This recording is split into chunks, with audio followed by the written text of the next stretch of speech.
Hello friends, मैं शशि एक बार फिर से आप सभी का स्वागत करती हूँ आपके अपने चैनल शशि बीजी के क्लासेज में। कैसे हैं सभी लोग? उम्मीद करती सभी लोग बहुत अच्छे होंगे और अपनी तैयारी को अपने जैसा मस्त वेशन सुपर वे पे कर रहे होंगे। फ्रेंड्स, आज हम लोग इस क्लास में चर्चा करेंगे सामान्य हिंदी में तत्पुरुष समास। ये तत्पुरुष समास यानी समास की ये थर्ड क्लास होने वाली है। फर्स्ट सेकेंड क्लास हम लोगों ने क्लियर की है, उसमें हम लोगों ने पढ़ा था समास से संबंधित जो बेसिक पॉइंट बनते हैं, जो बेसिक बिंदु होते हैं उनको क्लियर किया था। उसके बाद हम लोगों ने जाना कि जो समास है प्रधानता के आधार पर कितने प्रकार के होते हैं, तो समास कितने प्रकार के होते हैं, यानी यहाँ पर दो प्रकार से प्रश्न पूछा जाता है कंफ्यूज करने के लिए। एक पूछा जाता है कि प्रधानता के आधार पर समास के कितने भेद होते हैं, एक है आप लोगों से पूछ लिया जाता है कि समास के कितने भेद होते हैं। अगर आप लोगों ने हमारी पिछली क्लास अटेंड की होगी तो आप लोगों को पता होगा, अगर नहीं की है तो पहले वो क्लास अटेंड करें, उसको पढ़ें, फिर इसके बाद इसको अटेंड करें, क्योंकि हमारी कोई भी क्लास होती है किसी भी सब्जेक्ट से संबंधित वो एक दूसरे से जुड़ी हुई होती है।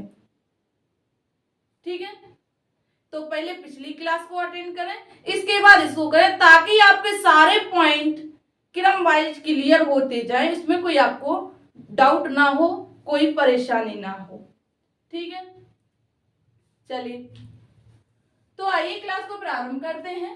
पहले में से कुछ बेसिक पॉइंट जान लेते हैं जो हमारे एग्जाम में लगातार पूछे जा रहे हैं, और नहीं भी पूछे जा रहे तो हमें इसकी जानकारी होना अति आवश्यक है। ठीक है, तो सबसे पहले हम जानेंगे जो समास है इसका विलोम क्या होता है। समास का विलोम विग्रह होता है या विच्छेद होता है या व्यास होता है? तो आप लोग कहेंगे जो समास है इसका विलोम व्यास होता है। क्या होता है? व्यास होता है। अब विग्रह विच्छेद किसका होता है? तो विग्रह या विच्छेद संधि का होता है। हमने आपको जब संधि पढ़ाई थी तो सारे पॉइंट क्लियर कराए थे। तो विग्रह या विच्छेद संधि का होता है। समास का पूछ दिया जाए तो क्या हो जाता है? व्यास हो जाता है। ठीक है, समास दो या दो अधिक शब्दों से मिलकर बनते हैं, और संधि में क्या होता है? संधि में दो वर्ड मिलकर बनते हैं। संधि में वर्णों का मेल होता है, और जो हम लोग पढ़ रहे हैं हमारा टॉपिक समास, इसमें शब्दों का मेल होता है। ये बात आपको ध्यान रखनी है। ठीक है, तो आइए आप लोगों ने जान लिया समास का विलोम क्या होता है, व्यास होता है। इसके बाद हम लोग जानेंगे जो ये समास है इसका शाब्दिक अर्थ क्या होता है। तो समास का शाब्दिक अर्थ हो जाएगा संक्षेपीकरण करना। क्या? संक्षेपीकरण करना। ये क्या है? ये समास का शाब्दिक अर्थ है। हमें जब शाब्दिक अर्थ पता होता है तो हमको उसको पूरा डिफाइन नहीं करना पड़ता, यानी पूरी परिभाषा नहीं देनी पड़ती है, एक शब्द से ही परिभाषित हो जाता है। संक्षेपीकरण करना यानी समझौता करना, मिल करना, आपस में मिलाना, क्या कहलाता है? संक्षेपीकरण या समास कहलाता है। ठीक है, इतना क्लियर हुआ। इसके बाद ये जो समास शब्द है ये कितने शब्दों के मेल से बना है?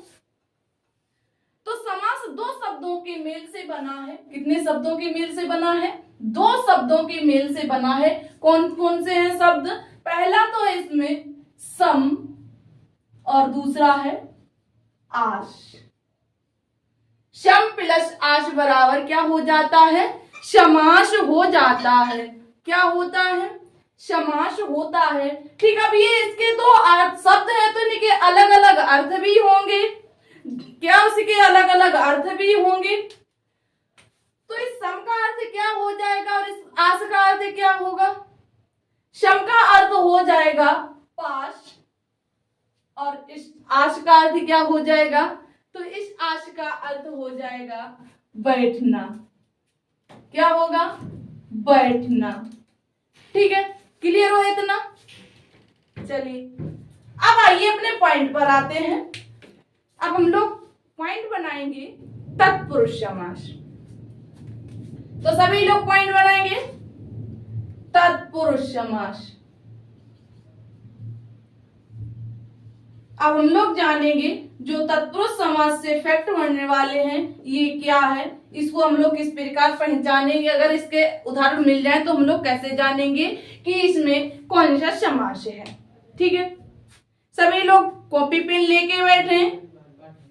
ठीक है, बिना कॉपी पेन के कोई नहीं बैठेगा। कॉपी पेन लेके बैठेंगे, नोट्स बनाते हुए चलेंगे, नोट्स तैयार करते हुए चलेंगे, क्योंकि इसमें आपको ही आसानी रहेगी रिवीजन करने में। ठीक है, चलिए तो हम लोग जानेंगे जो तत्पुरुष समास है इसकी परिभाषा कैसे, हम किस प्रकार डिफाइन करेंगे। हमने आपको बताया था, जो समास का बेसिक पढ़ाया था, समास में पद होते हैं। प्रत्येक सामासिक शब्द में, सामासिक पद में दो पद होते हैं। जिस प्रकार हमने आपको बताया जो समास है इसमें भी दो पद है, यानी दो शब्द निकल कर आए, ऐसे ही प्रत्येक सामासिक पद में दो पद होते हैं। उसमें कोई सा पद गौड़ होगा और कोई पद प्रधानता होगा, यानी किसी पद को प्रधानता दी जाएगी और किसी पद को उसमें प्रधानता नहीं दी जाएगी, या फिर दोनों पदों को प्रधानता दी जाएगी, या फिर उनमें से किसी पद को प्रधानता नहीं दी जाएगी। ठीक है, तो जो हमारा तत्पुरुष समास है इसका कौन सा पद प्रधान है और कौन सा पद अप्रधान यानी गौड़ है, इसमें किस पद को प्रधानता दी गई है, तो ध्यान देना है। इसका जो प्रथम पद है यानी पूर्व पद है, इसका जो पूर्व पद है कैसा है, इसका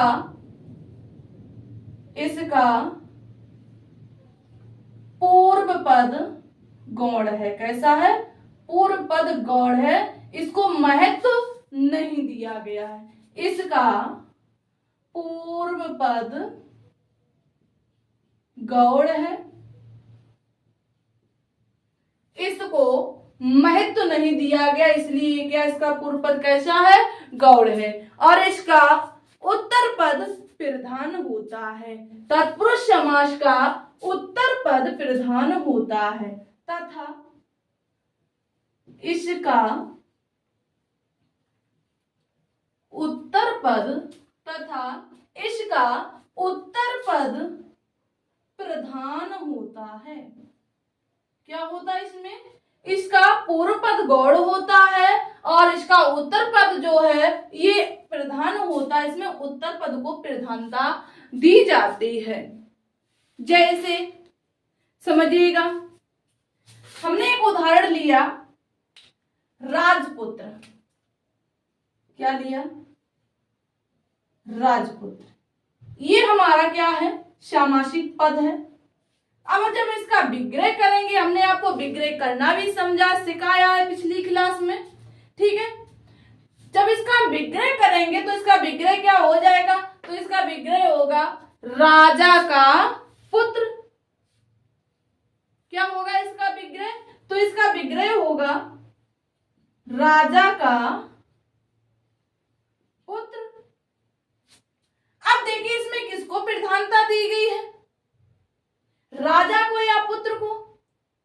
पहले तो ये जानेंगे इसमें कौन सा पद पूर्व है कौन सा पद उत्तर है। तो ध्यान देना है, इसमें जो पहला पद है यानी जो पहले वाला शब्द है ये पूर्व पद के अंतर्गत आएगा, और ये जो दूसरा वाला पद है या शब्द है ये उत्तर पद के अंतर्गत आता है। ठीक है, अब आपको ये बताना है इसमें कौन सा पद प्रधान है और कौन सा पद अप्रधान है। तो देखिए आपको समझना है, ध्यान देना है, राजा का पुत्र, इसमें किसका संबंध किससे बताया गया है, तो राजा का संबंध उसके पुत्र से बताया गया है। किससे बताया गया है, इसके पुत्र से बताया गया है, इसलिए इसमें प्रधानता किसको दी जाएगी, तो इसमें इसलिए इसको प्रधानता दी जाएगी पुत्र को। यानी कि तत्पुरुष समास का कौन सा पद प्रधान हो जाएगा, उत्तर पद, यानी बाद वाला पद क्या होगा, प्रधान होगा। ठीक है,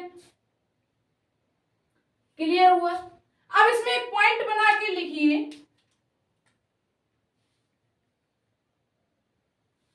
तत्पुरुष समास के अंतर्गत एक पॉइंट बनाइए। इस समास में जो तत्पुरुष समास है, इस समास में दो पद एक दूसरे का संबंध बताते हैं। क्या बताते हैं? एक दूसरे का संबंध बताते हैं। पहला पद दूसरे पद का बताएगा, दूसरा पद पहले पद का बताएगा। ठीक है, तो लिखिए इस समास में, इस समास में, इस समास में दोनों पद एक दूसरे का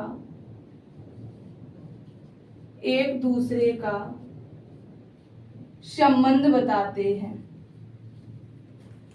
क्या बताते हैं? संबंध बताते हैं। ठीक है, और नेक्स्ट पॉइंट इसमें बनाइएगा, इस समास में कारक भी प्रयोग किए जाते हैं। क्या? इस समास के अंतर्गत कारक चिन्ह भी आते हैं। नेक्स्ट पॉइंट बनाओ इसमें, इस समास के अंतर्गत कारक चिन्ह भी आते हैं। कारक चिन्ह या विभक्ति चिन्ह या परसर्ग, ध्यान रखना है, कारक चिन्ह जो विभक्ति चिन्ह होते हैं कारक के, उनको परसर्ग भी बोलते हैं। ठीक है, कारक के चिन्ह भी प्रयोग किए जाते हैं, प्रयोग किए जाते हैं। अब बताइए, जो हमारे कारक हैं, कारक का काम क्या है? एक दूसरे का संबंध बताना। तो इसीलिए इस समास में क्या है, दोनों पद क्या करते हैं? एक दूसरे का संबंध बताते हैं। ठीक है, अब इसमें अगला पॉइंट बनाइएगा, कारक के आधार पर तत्पुरुष समास के प्रकार। क्या है? कारक चिन्ह के आधार पर तत्पुरुष समास के प्रकार। अब हम लोग जानेंगे जो तत्पुरुष समास है, ये कारक चिन्ह के आधार पर कितने प्रकार का होता है, यानी कि इसमें, इस समास में कितने कारक चिन्ह प्रयोग किए जाते हैं। तो सभी को ध्यान से पढ़ते हुए समझते हुए चलना है और सभी को क्लास के एंड तक रुकना है, ताकि आपके सारे पॉइंट क्लियर हो जाए। ठीक है, चलिए, तो इतना नोट किया। अब नेक्स्ट पॉइंट बनाओ आप लोग। पॉइंट बनेगा हमारा, कारक चिन्ह के आधार पर समास के प्रकार। कारक चिन्ह के आधार पर तत्पुरुष समास के प्रकार। कारक चिन्ह के आधार पर तत्पुरुष समास, तत्पुरुष समास के प्रकार। अब ध्यान देना है सभी को, यहाँ पर महत्वपूर्ण बिंदु है, समझना है। ठीक है, अब कोई बताएगा कारक चिन्ह के आधार पर तत्पुरुष समास के कितने प्रकार होते हैं? तो देखिए, जो हमारा तत्पुरुष समास है, कारक चिन्ह के आधार पर 6 प्रकार का होता है। कितने प्रकार का होता है? 6 प्रकार का होता है। आप लोगों को कारक आते होंगे सभी को। तो कारक हमारे 8 प्रकार के होते हैं। कितने प्रकार के होते हैं? 8 प्रकार के होते हैं कारक। कर्ता, कर्ता ने कर्म को कर्ण से संप्रदान के लिए अपादान से अलग संबंध काकी के रारी रे नानी ने अधिकरण में पेपर संबोधन हे वो अरे। अब हम लोग जानेंगे इसमें कौन से कारक चिन्ह प्रयोग किए गए हैं और कौन से कारक चिन्हों को छोड़ दिया गया है जो हमारे तत्पुरुष समास के अंतर्गत नहीं आते हैं। ठीक है, तो कारक चिन्ह के आधार पर तत्पुरुष समास 6 प्रकार के होते हैं। कितने प्रकार के होते हैं? 6 प्रकार के होते हैं। क्लियर हो गया? 6 प्रकार के होते हैं। कौन कौन से? हमने अभी आपको बताया कारक होते हैं 8, उनमें से पहला कारक और बाद वाला कारक, प्रथम कारक यानी जो पहला है कर्ता कारक और संबोधन कारक को छोड़कर, 8वां प्रकार है ना कारक का, संबोधन कारक, उसको छोड़कर अन्य सभी कारक तत्पुरुष समास में सम्मिलित किए जाते हैं या तत्पुरुष समास के अंतर्गत आते हैं। ठीक है, तो इसमें कौन सा समास आएगा? पहले कौन सा कारक आएगा? तो इसमें पहला प्रकार बनेगा कर्म कारक तत्पुरुष समास। कर्म कारक तत्पुरुष समास। इसके बाद दूसरा बनेगा करण कारक तत्पुरुष समास। करण कारक तत्पुरुष समास। उसके बाद बनेगा संप्रदान कारक तत्पुरुष समास। तीसरा संप्रदान कारक तत्पुरुष समास। इसके बाद चौथा बनेगा अपादान कारक तत्पुरुष समास। अपादान कारक तत्पुरुष समास। अपादान कारक तत्पुरुष समास। इसके बाद आएगा संबंध कारक तत्पुरुष समास। संबंध कारक तत्पुरुष समास। इसके बाद नेक्स्ट बनेगा अधिकरण कारक तत्पुरुष समास। कौन सा? अधिकरण कारक तत्पुरुष समास। अधिकरण कारक तत्पुरुष समास। ठीक है, अधिकरण कारक तत्पुरुष समास। क्लियर हो गए? 6 के 6 कौन कौन से? एक बार फिर से देखिएगा। कर्म, करण, संप्रदान, अपादान, संबंध, अधिकरण, ये 6 कारक जो हैं हमारे तत्पुरुष समास के अंतर्गत आते हैं। कौन कौन से हैं? कर्म कारक, करण कारक, संप्रदान कारक, अपादान कारक, संबंध कारक और अधिकरण कारक। ठीक है, क्लियर हो गया आपको? अब कोई डाउट? अब कोई डाउट नहीं रहना चाहिए। हमने आपको सभी बेसिक पॉइंट अच्छे से क्लियर कराए हैं। ठीक है, चलिए, तो आपको क्लियर हो गया कौन से इसमें कारक छोड़ दिए जाएंगे? कर्ता कारक और संबोधन कारक। इन 2 का प्रयोग हमारे तत्पुरुष समास के अंतर्गत नहीं आते हैं। ठीक है, चलिए देखिए, आज हमारे यहाँ बारिश हो रही है। क्या आपके यहाँ भी हो रही है बारिश? यहाँ बहुत तेजी से बारिश हो रही है। तो सभी लोग घर के अंदर रहें, बाहर ना निकले। वायरल फीवर भी चल रहा है, सभी लोग अपना ख्याल रखें। ठीक है, और घर के अंदर अपनी पढ़ाई को करते रहें लगातार। चलिए, अब हम लोग जानेंगे इसके बाद कर्म कारक तत्पुरुष समास। इनका प्रयोग किस प्रकार किया जाता है? जो कारक चिन्ह है ये तत्पुरुष समास में किस प्रकार प्रयोग किए जाते हैं, है ना। ये तो हम लोगों ने जान लिया कि कौन कौन से किए जाते हैं। अब ये किस प्रकार किए जाते हैं, आप लोगों को इसके विभक्ति चिन्ह पता होंगे सभी के, कर्म कारक के, करण कारक के, संप्रदान कारक के, अपादान कारक के, संबंध कारक के, अधिकरण कारक के, इन सभी को आपके क्या बोलते हैं, विभक्ति चिन्ह या परसर्ग। कहीं कहीं पर आपको विभक्ति चिन्ह लिखा नहीं मिलेगा, कहीं कहीं परसर्ग भी मिल सकता है, तो अर्थ मीनिंग यही रहेगा इसका चिन्ह, ठीक है।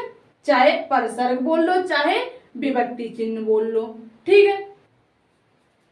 तो इसमें पहला है कर्म कारक, तो इसका क्या हो जाता है विभक्ति चिन्ह या परसर्ग, तो इसका परसर्ग हो जाएगा कर्म को, क्या हो जाएगा इसमें, कर्म को। तो इसका ये क्या है, विभक्ति चिन्ह, विभक्ति चिन्ह।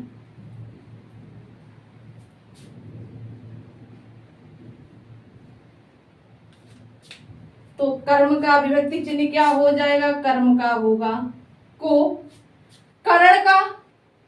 करण का होगा से, क्या होगा से, संप्रदान का क्या हो जाएगा, संप्रदान के, को या के लिए, ये क्या है, ये संप्रदान कारक का विभक्ति चिन्ह या परसर्ग है, ठीक है। इसके बाद आता है अपादान, अपादान कारक का विभक्ति चिन्ह या परसर्ग क्या होता है, तो अपादान कारक का विभक्ति चिन्ह या परसर्ग हो जाएगा से, अलगाव या किसी वस्तु से दूर होने का भाव स्पष्ट होता है, वहां पर अपादान कारक होता है से या अलगाव। अब आप लोग कहोगे इसमें दो जगह से प्रयोग हुआ है, हाँ प्रयोग हुआ है कारक में, लेकिन इसका मीनिंग अलग होता है और इसका अर्थ यानी इसका प्रयोग अलग किया जाता है, दूसरी तरह किया जाता है। हम लोग जब कारक पढ़ेंगे तब इनको क्लियर करेंगे, ठीक है, सभी बेसिक पॉइंटों को।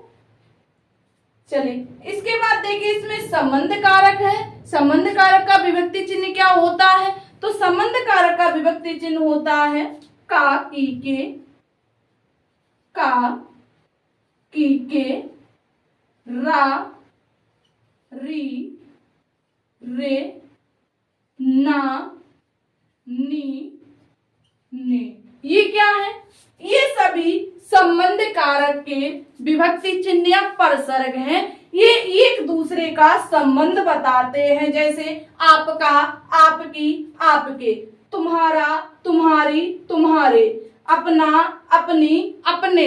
ये क्या है, ये शब्द के बाद में आके दूसरे व्यक्ति का या किसी अन्य का क्या बताते हैं, संबंध बताते हैं, ठीक है।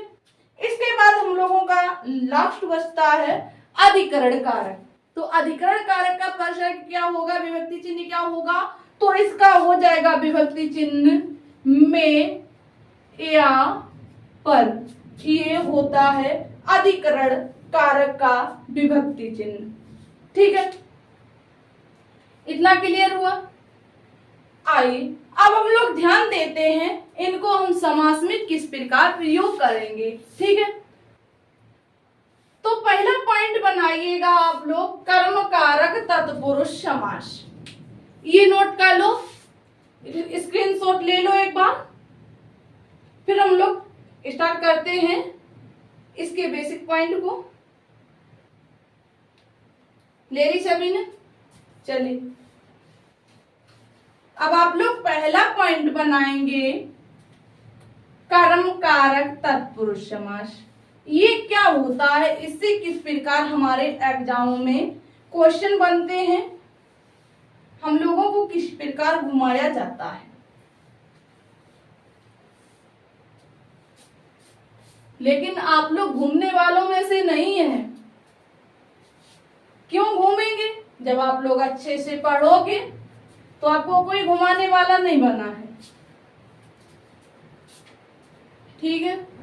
तो पढ़ना आपको है, पढ़ाना मुझको है, लेकिन आपको मेरे साथ रहना है स्टार्ट से लेकर एंड तक। आपके सभी पॉइंटों को बिल्कुल बेसिक से क्लियर कराएंगे, ठीक है। चलिए, तो पॉइंट बनाया सभी ने। कर्म कारक तत्पुरुष समास, कर्म कारक तत्पुरुष समास। अब देखिए इसमें क्या होता है, समास में किस प्रकार प्रयोग करते हैं। तो इसमें जो कर्म कारक का विभक्ति चिन्ह होता है, ये जब तत्पुरुष समास में प्रयोग किया जाता है तो इसका लोप हो जाता है, ये छिप जाता है। तो इसका जो पॉइंट बनेगा इसका लिखिएगा, कर्म कारक का विभक्ति चिन्ह को का लोप हो जाता है। लिखिए, इसका विभक्ति चिन्ह, इसका विभक्ति चिन्ह, इसका विभक्ति चिन्ह क्या हो जाएगा कर्म कारक का। तो हमने अभी आपको बताया था, तो इसका विभक्ति चिन्ह होता है को। क्या होता है? को का लोप हो जाता है, यानी ये जब तत्पुरुष समास में प्रयोग किया जाता है तो इसका क्या हो जाता है? लोप हो जाता है, छिप जाता है, समाप्त हो जाता है, ठीक है। जैसे आप समझिएगा इसके एग्जाम्पल जो हम लोगों को फंसाते हैं। उदाहरण,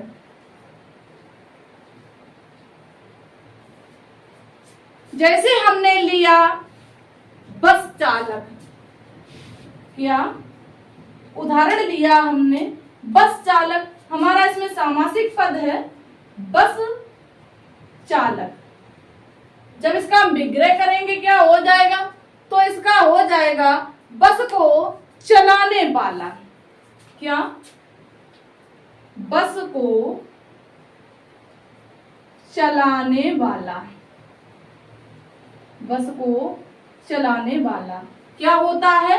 बस चालक होता है। अब देखिए, जब हमने इसका सामासिक पद लिया बस चालक, इसमें कहीं आपको कर्म कारक का विभक्ति चिन्ह दिखाई पड़ रहा है, तो इसमें हम लोगों को कर्म कारक का विभक्ति चिन्ह नहीं दिखाई पड़ रहा है। जब हमको कब दिखाई पड़ रहा है इसमें? जब हम इसका विग्रह कर रहे हैं, इसको तोड़ रहे हैं, अलग अलग कर रहे हैं, तो इसका जो विभक्ति चिन्ह को है निकल कर बाहर आ रहा है। जब हम इसका सामासिक पद बनाते हैं तो इस को का क्या हो जाता है? लोप हो जाता है।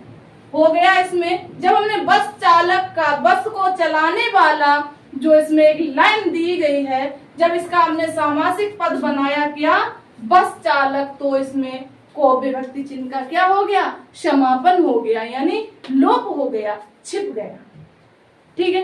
इसी प्रकार गगन को चूमने वाला विग्रह लिया हमने अब की बार आपको समझाने के लिए। क्या? गगन को चूमने वाला। अब इसका सामासिक पद क्या बन जाएगा? कोई बताएगा? तो इसका सामासिक पद बन जाएगा गगन चुंबी। क्या बनेगा? गगन चुंबी। अब बताइए क्या इसमें को आएगा? गगन चुंबी में कहीं को दिख रहा आपको? गगन चुंबी। अब इसमें कहीं आपको सामासिक पद में को विभक्ति चिन्ह दिखाई पड़ रहा है? नहीं दिखाई पड़ रहा है, क्योंकि जब हमने इसका सामासिक पद बनाया, समास बनाया, तो को क्या हुआ? तो ये यहाँ आकर क्या हो गया? छिप गया। इसका क्या हो गया? लोप हो गया। क्लियर हुआ? इसी प्रकार स्वर्णकार, स्वर्ण प्राप्त करता, सोने को प्राप्त करने वाला, ये सभी सामासिक पद किसके अंतर्गत जाते हैं? तो ये सभी सामासिक पद कर्म कारक तत्पुरुष समास के अंतर्गत जाएंगे। कहीं पर भी कोई भी सामासिक पद दे दिया जाए, अगर आपको दिख जाए कि बीच में को कारक चिन्ह आ रहा है, लेकिन इसमें क्या इसका लोप हो रहा है, तो वहां कौन सा समास हो जाएगा, तो वहां कर्म कारक तत्पुरुष समास हो जाएगा। क्लियर हुआ इतना? समझ में आया या नहीं? सभी लोग जितने भी साथी इस क्लास में जुड़े हैं, सभी लोग एक प्यारा सा कमेंट करके जरूर जाएंगे। आप लोगों को बताना है कि आपको क्लास समझ में आती है या नहीं आती। ठीक है, जब तक आप लोग बताओगे नहीं तब तक हमको कैसे पता होगा कि आपको क्लास समझ में आ रही है या नहीं आ रही है, तो आपको बताना पड़ेगा। ठीक है, अब नेक्स्ट पॉइंट बनाओ इसमें करण कारक। क्या? करण कारक। अब इसी प्रकार जिस प्रकार हम लोगों ने कर्म कारक को पढ़ा है, इसी प्रकार करण कारक का भी विभक्ति चिन्ह होगा। इसका भी क्या हो जाएगा, लुप्त हो जाएगा, छिप जाएगा। ठीक है, तो आप लोगों को बताना है जो करण कारक है इसका विभक्ति चिन्ह या परसर्ग क्या है, तो इसका विभक्ति चिन्ह या परसर्ग है से या के द्वारा। ये क्या है, ये करण कारक तत्पुरुष समास की करण कारक का क्या है, विभक्ति चिन्ह है।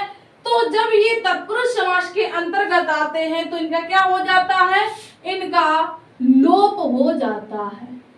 लोप हो जाता है। क्या होता है, लोप हो जाता है। ठीक है, जैसे समझिएगा, हमने उदाहरण में लिया मंदांध। क्या लिया, मंदांध। ये हमारा सामासिक पद है। जब हम इसका विग्रह करेंगे क्या बन जाएगा, तो इसका विग्रह करने पर निकल कर आएगा मंद से अंधा। क्या, मद से अंधा। अब देखिए इसमें से विभक्ति चिन्ह निकल कर आ गया या नहीं आया विग्रह करने पर। इसको तोड़ने पर इसका विभक्ति चिन्ह निकल कर आ गया। जब इसको हम मिलाएंगे, जब इसका सामासिक पद बनाएंगे, जब इसका समास बनाएंगे, तो इसका इस जो विग्रह कारक चिन्ह है इसका क्या हो जाएगा, लोप हो जाएगा। यहाँ पर ये आके छिप जाएगा। ठीक है, इसी प्रकार हमने दूसरा लिया उदाहरण रेखांकित। क्या, रेखांकित। रेखा के द्वारा अंकित। रेखांकित का विग्रह क्या हो जाएगा, रेखांकित का विग्रह हो जाएगा रेखा के द्वारा अंकित। रेखा के द्वारा अंकित। अब देखिए इसमें ये विभक्ति चिन्ह निकल के आया या नहीं आया, ये भी निकल कर आ गया। कब, जब हमने इसका क्या किया, विग्रह किया, इसको तोड़ा, तब ये निकल कर आया। जब हम इसको मिलाएंगे, जोड़ेंगे, तो इसका क्या हो जाएगा, यहाँ पर लोप हो जाएगा। यहाँ आपको कहीं के द्वारा दिख रहा है, नहीं दिख रहा है, और जब इसका विग्रह करते हैं तो ये क्या आता है, सामने निकल कर आ जाता है। ठीक है, क्लियर हुआ इतना? जैसे हस्तलिखित। हस्तलिखित हाथ से लिखने वाला या हाथ से लिखित, इसमें क्या है, से विभक्ति चिन्ह निकल के आ रहा है। जब इसका पद बनाते हैं से का क्या हो जाता है, लोप हो जाता है, छिप जाता है। तो इतना पॉइंट क्लियर हो गया आपका। चलिए अब अगला पढ़िए, ये नोट कर लीजिएगा। नेक्स्ट पढ़िए, नेक्स्ट क्या दिया गया इसमें। नेक्स्ट बनेगा हमारा इसमें कर्ण कारक के बाद कौन सा कारक चिन्ह आएगा, कर्ण के बाद आएगा संप्रदान कारक चिन्ह, यानी संप्रदान कारक तत्पुरुष समास। नेक्स्ट पॉइंट बनाइएगा आप लोग। नेक्स्ट पॉइंट बनेगा संप्रदान कारक तत्पुरुष समास। संप्रदान कारक तत्पुरुष समास। संप्रदान कारक तत्पुरुष समास। तो आप लोग बताएंगे जो संप्रदान कारक है इसका विभक्ति चिन्ह क्या होता है, अभी हमने आप लोगों को बताया है। तो इसका विभक्ति चिन्ह हो जाता है को या के लिए। क्या होता है, को या के लिए। क्या है ये संप्रदान कारक का परसर्ग या विभक्ति चिन्ह है। तो इसमें क्या होता है, इनका लोप हो जाता है। जब ये तत्पुरुष समास के अंतर्गत आते हैं तो इनका क्या हो जाता है, लोप हो जाता है, छिप जाता है। सेम कंडीशन रहेगी 6 के 6 के पास। सभी के जो विभक्ति चिन्ह होंगे क्या परसर्ग होंगे, क्या हो जाएंगे, छिपेंगे, सभी का लोप हो जाएगा। ठीक है, चलिए आप उदाहरण समझिए। जैसे हमने उदाहरण लिया हथकड़ी, क्या लिया, हथकड़ी। तो इसका विग्रह करने पर क्या आएगा निकल कर, हथकड़ी। ये इसका हमारा क्या है, सामासिक पद है। जब इसका विग्रह करेंगे तो क्या हो जाएगा, तो इसका विग्रह करने पर होगा हाथ के लिए कड़ी। क्या, हाथ के लिए कड़ी, हाथ के लिए कड़ी। अब देखिए इसमें आपको कहीं विभक्ति चिन्ह दिख रहा है, इसमें हमको विभक्ति चिन्ह नहीं दिख रहा है। जब इसमें हमने इसका क्या किया, विग्रह किया, तो ये विभक्ति चिन्ह क्या हुआ, सामने निकल कर आ गया। तो इसका जब सामासिक पद बनाते हैं तो क्या हो जाता है, इसमें सॉरी जो विभक्ति चिन्ह है परसर्ग है, क्या हो जाता है, लोप हो जाता है जब इसका हम सामासिक पद बनाते हैं तब। और जब इसका विग्रह करते हैं तो क्या होता है, वो निकलकर सामने आ जाता है। ठीक है, चलिए अगला उदाहरण देखिए। जैसे हमने नेक्स्ट उदाहरण लिया इसमें सॉरी नेक्स्ट उदाहरण लिया हमने परीक्षा भवन। क्या, परीक्षा भवन। तो परीक्षा भवन का क्या हो जाएगा, परीक्षा भवन। तो परीक्षा भवन का विग्रह हो जाएगा परीक्षा के लिए भवन। क्या होगा, सॉरी, परीक्षा के लिए भवन। तो देखिए इसमें भी क्या होगा, सेम कंडीशन वही है। यहाँ आने पर क्या होगा, विभक्ति चिन्ह या परसर्ग क्या होगा, छिप जाएगा। ठीक है, क्लियर हुआ इतना। चलिए अगला बनाइए।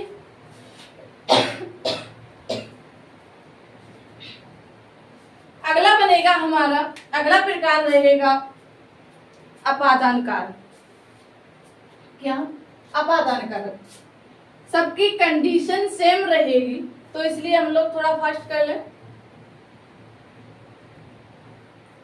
अपादान कारक। तो अपादान कारक का विभक्ति चिन्ह क्या होता है,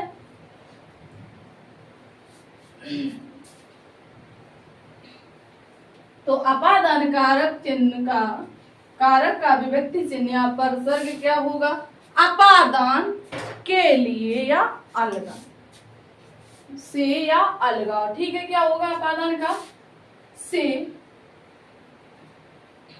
अलगाव, किसी वस्तु से अलग होने का भाव। ठीक है, इसका क्या होगा, इसका भी वही सेम कंडीशन है, इसका भी क्या होगा, लोप हो जाएगा, ये भी छिप जाएगा। अब उदाहरण समझिएगा। जैसे हमने उदाहरण लिया पथ भ्रष्ट, यानी पथ से अलग भटकना, यानी रास्ते से भटकना, पथ भ्रष्ट। ये अलग हुआ ना, इसके अलग होने का भाव स्पष्ट हो रहा है यहाँ पर। तो यही है इसकी कंडीशन। ठीक है, सॉरी, पथ भ्रष्ट। अब इसका विग्रह करने पर क्या होगा, पथ से भ्रष्ट, पथ से भ्रष्ट, यानी पथ से क्या हुआ, भटक गया, अलगा हुआ ना। हाँ, यही है इसकी कंडीशन। तो इसमें क्या हुआ, इसमें भी सेम कंडीशन। यहाँ आने पर इस विभक्ति चिन्ह का क्या हो जाएगा, लोप हो जाएगा। हुआ या नहीं, पथ भ्रष्ट, यानी पथ से भ्रष्ट। यहाँ ये निकल कर आया और यहाँ आने पर इसकी कंडीशन क्या हो जाती है, छिप जाता है। ठीक है, इसी प्रकार अगला देखिएगा। अगला उदाहरण लिया हमने जन्मांध, जन्म से अंधा, यानी उसका संपर्क आंखों से टूट गया, इसका भी अलगाव है ना। जैसे अगला उदाहरण लिया हमने भयभीत, भय से भीत, यानी किसी से डर लगना, भयभीत, भय से भीत। इसमें भी क्या है, सेम कंडीशन है, से विभक्ति चिन्ह का क्या हो जाएगा, यहाँ आने पर इसका लोप हो जाता है। ठीक है, भयभीत, भय से भीत, यहाँ आने पर क्या हुआ, विभक्ति चिन्ह का लोप हो गया, छिप गया, छिपा या नहीं। तो इतना क्लियर हुआ। चलिए नेक्स्ट पॉइंट बनाइएगा, संबंध कारक। संबंध कारक संबंध कारक का विभक्ति चिन्ह क्या होगा, ये तो सभी को पता होंगे। 9 है, 9 में तो 1 2 3 4 5 तो सेम बात सभी को आते होंगे। संबंध कारक, संबंध कारक तत्पुरुष समास, इसका विभक्ति चिन्ह क्या होता है, संबंध का काकी के, का, की, के, आगे रारी रे, नानी ने, ये सब क्या है, ये संबंध कारक के विभक्ति चिन्ह या परिसर्ग है। ठीक है, अब इनका भी क्या हो जाता है, इनका भी तत्पुरुष समास के अंतर्गत आने पर लोप हो जाता है। ठीक है, लोप हो जाता है, यानी ये भी क्या होते हैं, छिप जाते हैं। कब, जब ये तत्पुरुष समास के अंतर्गत आते हैं, किसी सामासिक पद में आ जाते हैं तो। ठीक है, जैसे हमने उदाहरण लिया क्या, घुड़दौड़, क्या, घुड़दौड़। अब इसका विग्रह करने पर क्या हो जाएगा, कोई बताएगा इसका विग्रह क्या बनेगा, तो इसका विग्रह बन जाएगा घोड़े की दौड़, घोड़े की दौड़। इस दौड़ का संबंध किससे बताया, इसने बताया घोड़े से। ठीक है, अब देखिए इसमें हम लोगों को पढ़ना क्या है, इसमें हम लोगों को देखना है कौन सा कारक चिन्ह आ रहा है और ये लोप होता या नहीं होता है। तो इसमें देखिए, इसमें भी यहाँ आने पर इसकी कंडीशन क्या हुई, सेम हो गई। यहाँ आने पर जो विभक्ति चिन्ह है, जो परसर गया, आने पर क्या हुआ, छिप गया, लोप हो गया, मिस हो गया। ठीक है, चलिए अगला देखिए, हमने उदाहरण लिया पूंजीपति। क्या, अगला उदाहरण हमारा इसमें पूंजीपति, तो इसका क्या हो जाएगा, तो इसका विग्रह क्या बनेगा, तो इसका विग्रह बन जाएगा पूंजी का पति, पूंजी का पति। इसमें भी क्या हुआ, परसर्ग निकल के आ गया और यहाँ आने पर इसका क्या हुआ, परसर्ग छिप गया। ठीक है, क्लियर हो। तो नेक्स्ट बनाइए, अंतिम है अधिकरण कारक। अधिकरण कारक, ये उम्मीद है आपको क्लियर हो गया होगा। अधिकरण कारक, अधिकरण कारक, सभी ने बनाया पॉइंट। चलिए, अधिकरण कारक, इसका विभक्ति चिन्ह क्या होता है, तो इसका परसर्ग या विभक्ति चिन्ह हो जाता है में पर। क्या होता है, में पर, में पर, में या पर। ये किसका विभक्ति चिन्ह है, किसका परसर्ग है, तो यही अधिकरण कारक का परसर्ग विभक्ति चिन्ह है। ठीक है, इसका भी यहाँ तत्पुरुष समास में शामिल होने पर क्या होता है, लोप हो जाता है। ये भी सेम कंडीशन रहेगी सभी में, 6 के 6 प्रकारों में। ठीक है, लोप हो जाता है, इसके विभक्ति चिन्ह का क्या होता है, लोप हो जाता है। ठीक है, चलिए अब देखिए उदाहरण समझिएगा। हम लोगों को क्लियर क्या करना है, उदाहरण जो हमारे एग्जाम में पूछे जाते हैं।